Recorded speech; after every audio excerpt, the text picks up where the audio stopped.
آتنا انہ هو السمیع البصیر رب اشرح لی صدری ویسر لی امری واحلل عقدۃ من لسانی یفقهوا قولی۔ پیارے دوستو، بھائیو، اللہ سبحانہ و تعالی سورہ اسراء میں کہہ رہے ہیں پاک ہے وہ ذات جو اپنے عبد کو، اپنے بندے کو رات کے ایک حصے میں لے گیا مسجد الحرام کعبہ سے الی المسجد الاقصی، مسجد اقصی تک۔ یہ مسجد اقصی بارکنا حولہ، کہ ہم نے برکت رکھی اس کے ارد گرد۔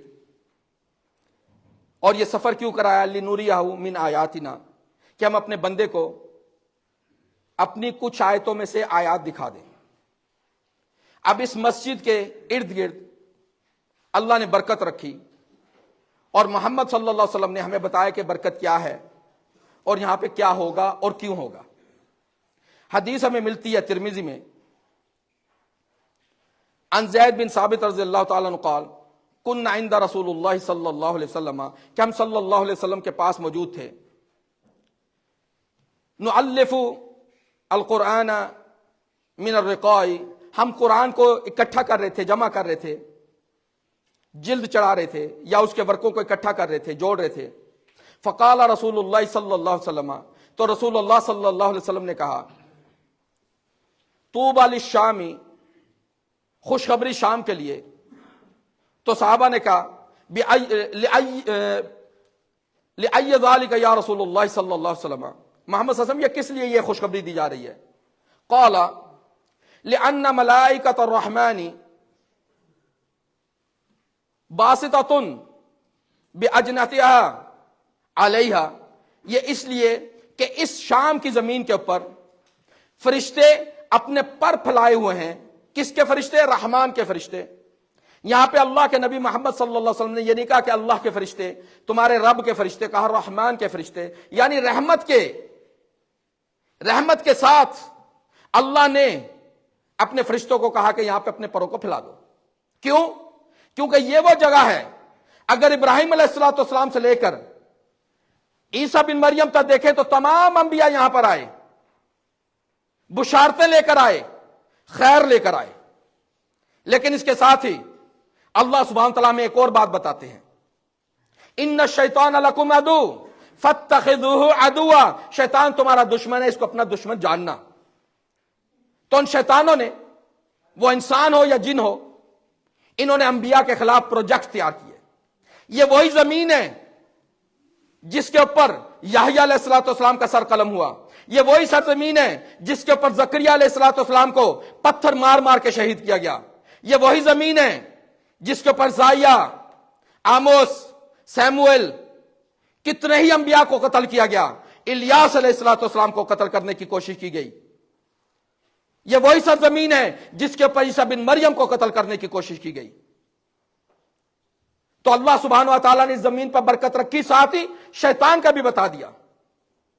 آج ہم دیکھتے ہیں کہ اسی زمین کے اوپر ایک اور شیطان نے سر اٹھایا، وہ یہ اسٹیٹ،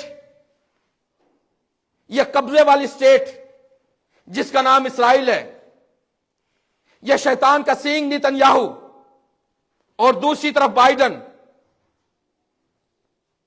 یہ ترجمہ کرنے والے بھی ترجمہ کر دیں، کیونکہ کچھ ہمارے ہی میں سے ہیں جو خبریں جا کر دیتے ہیں کہ یہ دو شیطان، یہ آج کی اس تحریک کا حصہ ہیں جو تحریک انبیاء کے خلاف شروع ہوئی۔ یہ وہ سوچ ہے جو انبیاء علیہ السلام کے خلاف شروع ہوئی۔ اس سوچ کا نام زیونزم ہے، جو چاہتا ہے کہ پوری دنیا کو اپنا غلام بنائے۔ اور اللہ سبحانہ تعالیٰ کہتے ہیں سورہ مائدہ سورت نمبر 5 آیت نمبر 70 اور 71 میں، اللہ سبحانہ تعالیٰ کہتے ہیں لَقَدْ أَخَذْنَا مِيثَاقَ بَنِي إِسْرَائِيلَ وَأَرْسَلْنَا إِلَيْهِمْ رُسُلًا، اور ہم نے بنی اسرائیل سے ایک معاہدہ کیا، اور اس معاہدے کے لیے کیا کیا؟ وَأَرْسَلْنَا إِلَيْهِمْ رُسُلًا، پھر ہم نے ان کی طرف مختلف رسول بھیجے۔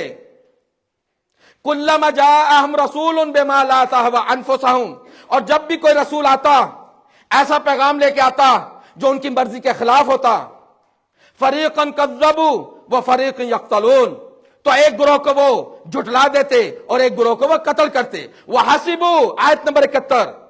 اور یہ گمان کرتے اللہ تکون فتنۃ کہ کوئی فتنہ نہیں ہوگا. فعموا وصموا تو وہ اندھے اور بہرے ہو جاتے. ثم تاب اللہ علیہم پھر اللہ ان کی توبہ کو قبول کرتا. ثم عموا وصموا کثیر منہم تو پھر دوبارہ ان میں سے اکثریت اندھے اور بہرے ہو جاتے. لیکن اللہ سبحانہ و تعالیٰ نے میں وجہ بتائی کہ اس قسم کے شیطان اس زمین کے اوپر آ کر یہ فتنہ برپا کریں گے تو کیوں کریں گے, یہ فتنہ کیوں برپا ہوگا. اللہ کے نبی محمد صلی اللہ علیہ وسلم بتاتے ہیں, حدیث ہمیں ملتی ہے ترمذی میں,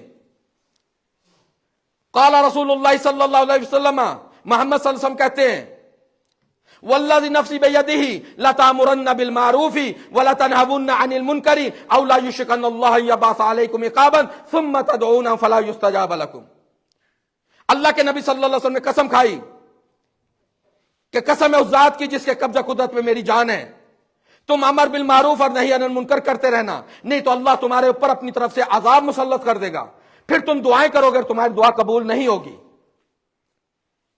تو ہم اللہ سے دعا کرتے ہیں کہ اللہ سبحانہ تعالیٰ ہمیں قرآن کو سمجھنے اور محمد صلی اللہ علیہ وسلم کے حدیث کو سمجھنے کی توفیق عطا فرمائے, اور امر بالمعروف و نہی عن المنکر کرنے کی توفیق عطا فرمائے, تاکہ ہمارا چھٹکارا اس عذاب سے ہو اور کہ یہ عذاب ہم تک نہ پہنچ جائے. ربنا لا تزغ قلوبنا بعد إذ هديتنا وهب لنا من لدنك رحمة إنك أنت الوهاب. أقول قولي هذا واستغفر لي ولكم. أقم الصلاة.